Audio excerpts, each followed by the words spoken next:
নমস্কাৰ বন্ধু বান্ধৱীসকল পুনৰ এবাৰ সকলোকে স্বাগতম জনাইছোঁ আন এটি ইনফৰ্মেটিভ ভিডিঅ'লৈ। আজিৰ এডভাৰটাইজমেণ্টটো আহিছে আছাম পেট্ৰ'কেমিকেলছ লিমিটেড, যিটো নামৰূপত আছে। তেওঁলোকে এখন এডভাৰটাইজমেণ্ট ওলাইছে য'ত টোটেল 17টা পদৰ বাবে তেওঁলোকে আবেদন বিচাৰিছে। গতিকে গোটেই ভিডিঅ'টো চালে আপোনালোকে ডিটেইলছখিনি গম পাব। পলম নকৰি আমি এডভাৰটাইজমেণ্টখন চাইছোঁ। এইখন অফিচিয়েল এডভাৰটাইজমেণ্ট, আপোনালোকে স্ক্ৰীনত দেখিছে আছাম পেট্ৰ'কেমিকেলছ লিমিটেড। আৰু তেওঁলোকে এটা ৱাক ইন ইণ্টাৰভিউ এৰেঞ্জ কৰিছে for diploma holders and ITI holders to join as an apprentice. So apprentice পদৰ বাবে তেওঁলোকে আবেদন বিচাৰিছে। ৱাক ইন ইণ্টাৰভিউ হ'ব অহা 16, 17 আৰু 18 জুনত। 16 তাৰিখে মেকানিকেল আৰু চিভিল ব্ৰাঞ্চৰ বাবে হ'ব, 17 তাৰিখে কেমিকেল আৰু ইনষ্ট্ৰুমেণ্টেশ্যনৰ হ'ব আৰু 18 তাৰিখে ইলেক্ট্ৰিকেলৰ বাবে হ'ব। সময় ৰাতিপুৱা 9 বজাৰ পৰা দুপৰীয়া 2 বজালৈ থাকিব। ৱেবছাইট দুটা দিয়া আছে আবেদন কৰাৰ। Venue executive guest house Assam petrochemicals limited, Namrup, post office পৰ্বতপুৰ।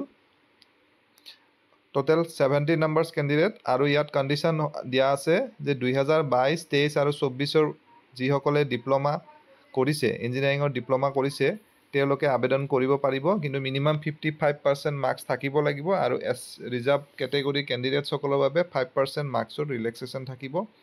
আৰু নাম্বাৰ্ছ অফ পোষ্ট দিয়া আছে। মেকানিকেলৰ মানে টোটেল 17টা আছে। মেকানিকেলৰ জেইৰ বাবে 2টা আছে, ITIৰ বাবে 2টা আছে, ইলেক্ট্ৰিকেলৰ সেনেকৈ 4টা, ইনষ্ট্ৰুমেণ্টেশ্যনৰ 4টা, চিভিলৰ 1টা আৰু কেমিকেলৰ 4টা। টোটেল 17টা আছে। আৰু মেকানিকেল ITIৰ বাবে ডিজেল মেকানিকসকলে এপ্লাই কৰাৰ প্ৰয়োজন নাই, তেওঁলোক ইনএলিজিবল। ব্ৰেকআপ ভেকেঞ্চি ইয়াত ধুনীয়াকৈ দিয়া আছে, আপোনালোকে চাই ল'ব। আৰু মান্থলি যিটো ষ্টাইপেণ্ড দিব, ITI ডিপ্ল'মা হোল্ডাৰৰ বাবে 7,000কৈ দিব আৰু ডিপ্ল'মা ইন ইঞ্জিনিয়াৰিং হোল্ডাৰৰ বাবে 8,000কৈ দিব। আৰু চিলেক্টেড কেণ্ডিডেটসকলে কিছুমান এটা কণ্ডিশ্যন দিয়া আছে, বেংকৰ আধাৰ চিৰিং এইবিলাক কৰিব লাগিব। 1 ইয়াৰৰ এপ্ৰেণ্টিছশ্বিপ হয়। লোকেশ্যনটো নামৰূপতে হ'ব, নামৰূপ বা বৈতামাৰীত হ'ব। আৰু কি কি ডকুমেণ্টছ লাগিব ইয়াত তাকো দিয়া আছে, আপোনালোকে চাই ল'ব। এডভাৰটাইজমেণ্টটোৰ ডেছক্ৰিপশ্যনত মই লিংকত দি দিম, তাৰ পৰা ডাউনলোড কৰি ল'ব পাৰিব।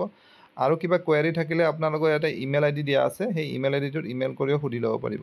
গতিকে আশা কৰিছোঁ ভিডিঅ'টিৰ জৰিয়তে আপোনালোকৰ মাজৰ এজন হ'লেও কেণ্ডিডেট উপকৃত হ'ব। পুনৰ এটা নতুন ভিডিঅ'ৰ সৈতে লগ পাম। ধন্যবাদ।